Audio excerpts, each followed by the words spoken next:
Elly De La Cruz just has a strange knack for breaking records. And by records, I mean long-standing ones that have stood for decades.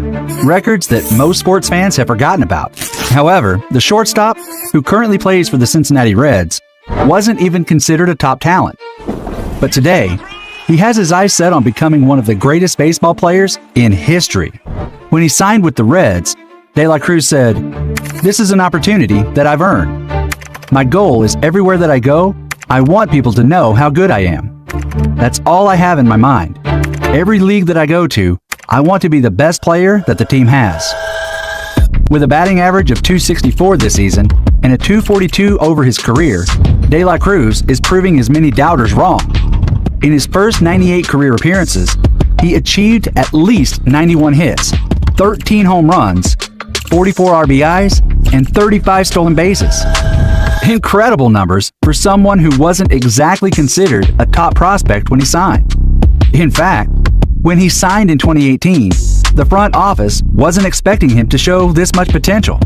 But fast forward a few years, and De La Cruz broke the record for the fastest infield throw with a throw of 99.8 miles per hour. Weirdly, most of his achievements appear to be going under the radar, as no one seems to be noticing his exploits. Maybe it's because he isn't exactly the most glamorous baseball player. He just gets on the field and does his job. De La Cruz is also quite the mama's boy, who often wears a necklace with a pendant containing his mother's photo. According to him, he wears the necklace to remind himself of all the times he doubted he could make it to the big leagues. It also reminds him of the challenges he faced growing up in his home country, the Dominican Republic, and how all he ever wanted was a baseball jersey. It also reminds him of when his mother told him that no matter how far his baseball career goes, she'd always be proud of him. In an interview, De La Cruz said of his mother, "I just want to give everything to her. She's why I'm here, and why I want her to feel proud of me." For him, the journey to the major league began when he was only 6 years old. The youngest of 9 siblings, he left his home to go live with his coach's brother to better his chances of becoming a pro. Living with him, Cruz had access to the best training facility in his city, although we all know that the facility wasn't exactly up to the standard that kids in the US are exposed to. But the kid from the Dominican Republic was determined to live his dreams. Following his relocation, De La Cruz started playing baseball in Sabana Grande de Boya, a town with a population of only about 34,000 in the southeast region of the Dominican Republic.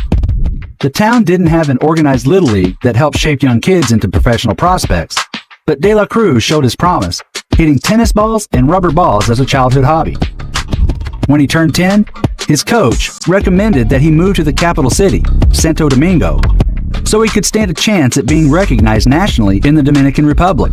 It was in Santo Domingo that De La Cruz learned that there was a path from the Dominicans to the big leagues, as he saw some of the older players get signed by MLB organizations.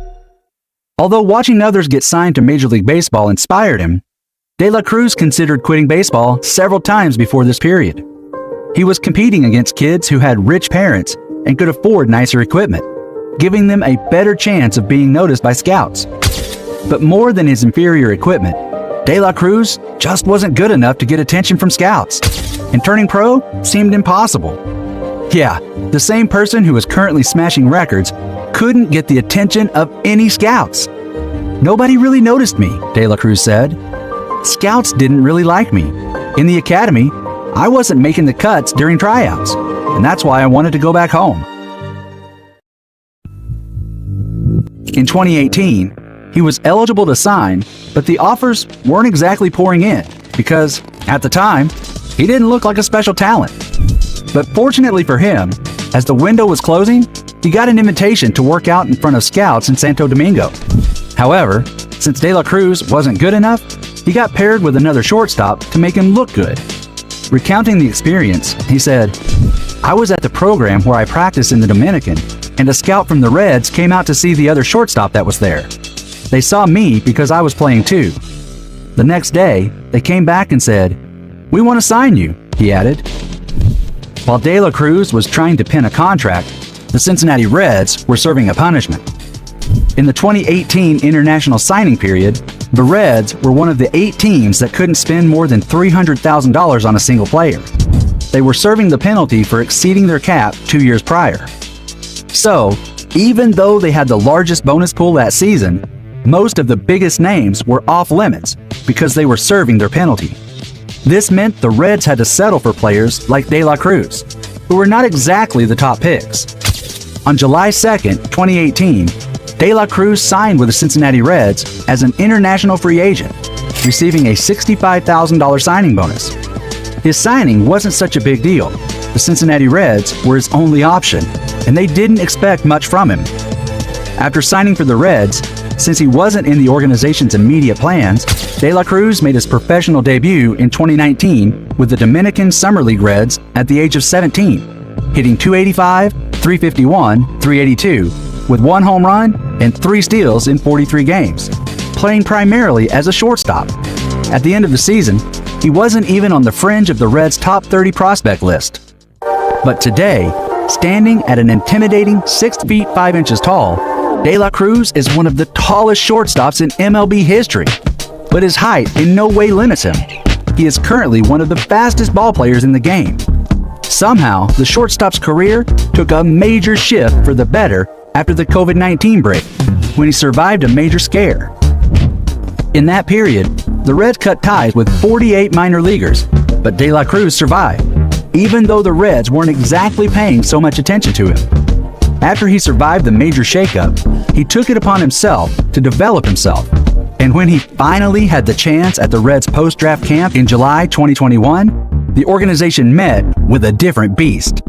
De La Cruz so wowed the team that after a couple games for the Reds Arizona Complex League team, Reds farm director Sean Pender declared him ready. Pender said, "After I saw him for the first couple games, it was apparent. He hit the ball over the batter's eye left-handed, and then he hit a double right-handed. Then he played third base and made a body control play. I looked over at 2 Reds coaches and said, 'Now I get it. We've got to get him out there. He's ready.'" And yes, Pender was right. De La Cruz was ready. In 2022, he became the first minor league player since George Springer in 2013 to bat .300 with at least 25 home runs and 40 stolen bases. He was also an MILB Organization All-Star, a Midwest League Postseason All-Star, and the Midwest League Prospect of the Year. De La Cruz was named the Reds Minor League Player of the Year, Baseball America's Reds Minor League Player of the Year, and Minor League Baseball's top prospect in the Midwest League. What a transformation! From being the player no one really expected anything from, to being the biggest prospect. On June 6, 2023, following an injury to Nick Senzel, De La Cruz was promoted to the major leagues for the first time, making him the 5th youngest NL ball player at 21 years of age. Since his promotion, De La Cruz has proven to be an immense addition to the team. Teammate Joey Votto, while speaking of De La Cruz, said, "He's the best runner I've ever seen, and he has the most power I've ever seen, and he has the strongest arm I've ever seen."